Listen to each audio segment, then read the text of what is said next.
Women are told they're so much more valuable than they really are. This is why they always take it so personally when a man cheats on them. My vagina should be all that's necessary. No, sweetheart, it's not. Now, the reason why they think this is because it's enough for most people. So if you... My question is, why do men cheat versus why do women cheat? Is cheating equal on both sides? No. Men and women show fidelity in different ways, okay? Women show fidelity through sexual loyalty. Men show fidelity through their time, attention, energy, and resources. A man cheats because he's horny. A woman cheats because the relationship's over. She wants out. So does that mean it's more okay for a man to cheat than for a woman to cheat because he's not emotionally involved? That's a good question. Is it more okay? You know what? This is interesting. We all hear the saying, all's fair in love and war. Stay with me here because I think I can explain this.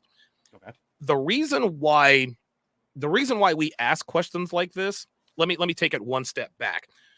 The reason why human beings are the dominant species on the planet is because we have, number one, we have opposable thumbs, which makes a big difference. Number two, we have the ability to reason on 30 different levels, right? And so when you throw the ability to reason in with your natural instincts, this is when things can get kind of muddy. So we're the only species on the planet that feels some type of way that our mate is fucking somebody else. But if you go out into the Serengeti, lioness number one isn't upset when she sees the alpha male of the pride fucking lioness number three, right? She doesn't say, you know what? Oh, he's fucking lioness number three. I'm leaving. No, that's just the way it fucking is. He's the alpha. He gets to fuck all the women, right?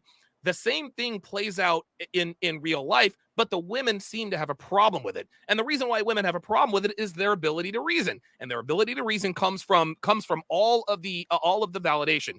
Women are told they're so much more valuable than they really are. This is why they always take it so personally when a man cheats on them. My vagina should be all that's necessary. No, sweetheart, it's not.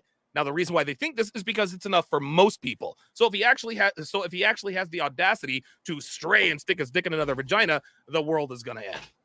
Right. How many times have we watched the Fresh and Fit podcast and Myron will literally ask, why should a man with you? And their response is, this pussy's just too good. Yep. There it is. Like, they either say, well, this pussy, or I'm a boss bitch. I'm driven. I'm motivated. Yeah. I'm a boss bitch. And I've got a business. I want to build an empire. We don't need none of that. No. Yeah. No. Men don't care about the material part. Dude, I'd rather play with it myself than deal with all of that. Seriously. Dude, I'm telling you, man. I'm telling you, dude.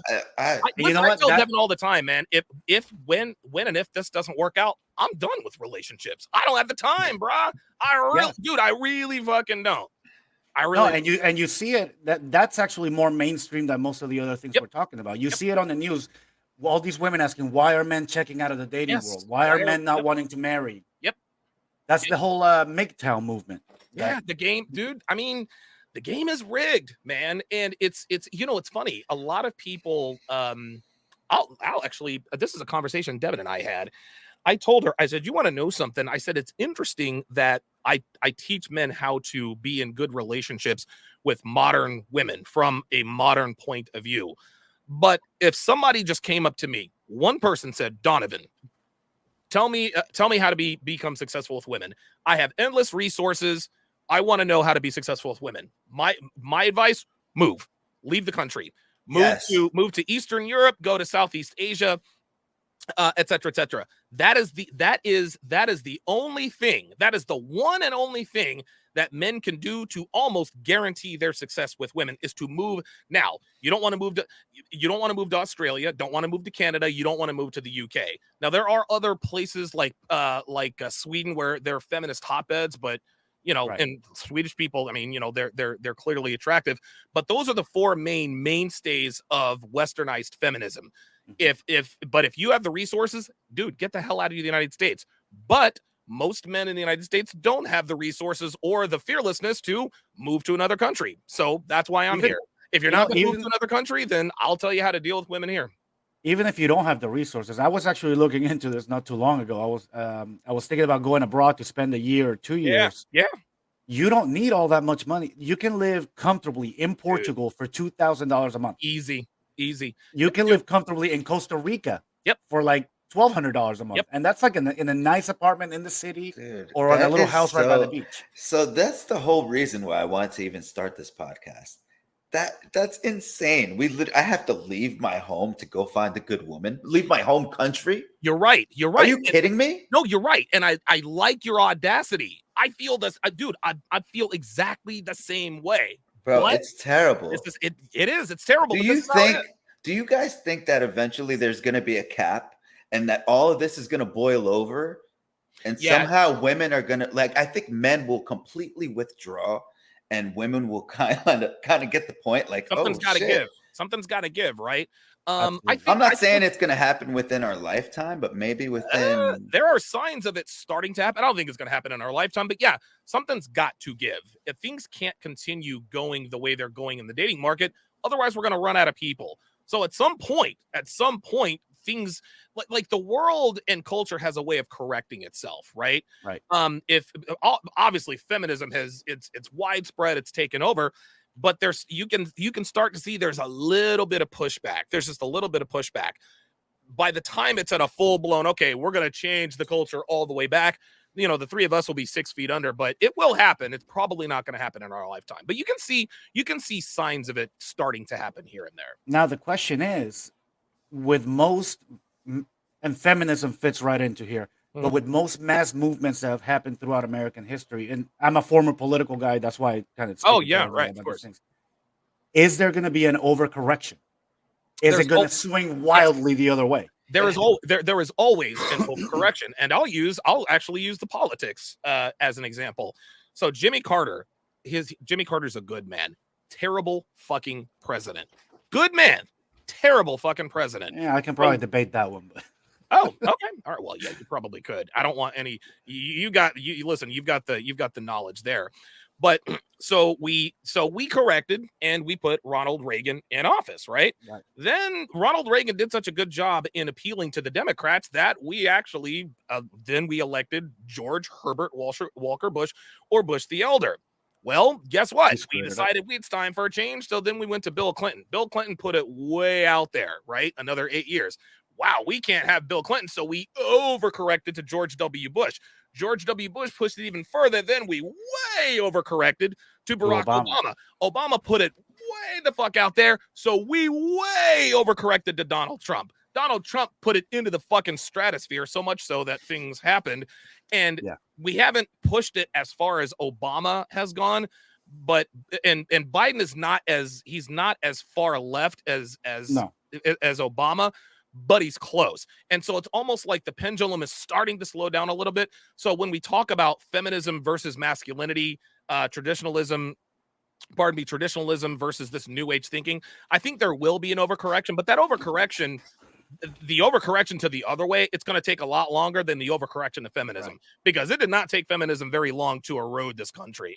Dude, just over a half a century, and look at us now. Not to go so deep into it, but do you feel like this was, because I've heard that this was a plan, like incentivized by like the Rothschilds to break apart the family unit in general, and like just the whole like girl power movement and the whole.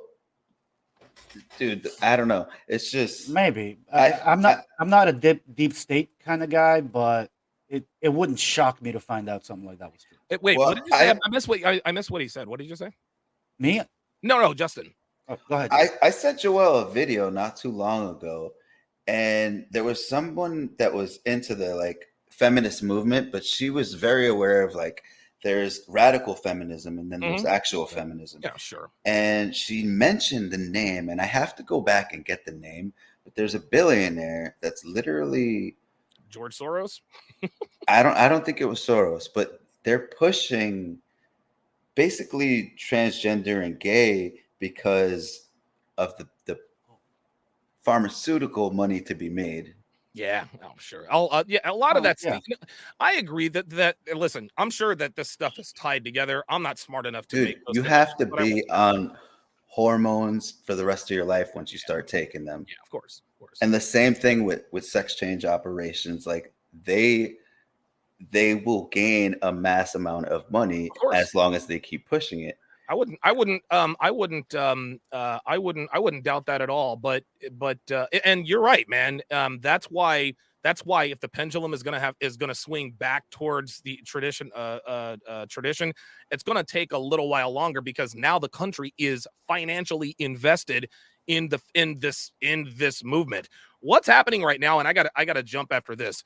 What this is, gentlemen, we live in an age where it's a culture of death. That's what it is. It's a culture of death. Noit Roba, spelled backwards, aka, Roe v. Wade, that literally excuses the 1/8/7ing of people who haven't been born yet. That's death. Then we have people wanting to change their, and I'm trying to stay away from the words. They want to change themselves. They want to go from one team to the other, literally and physically and figuratively. When you have people, when you have people taking their ability to reproduce the way they were born to reproduce, we run out of people. That is more death. Everything, it's almost like everything our culture seems to be pushing, it's almost like there's an agenda to mass reduce the population. Yeah, and that's one of the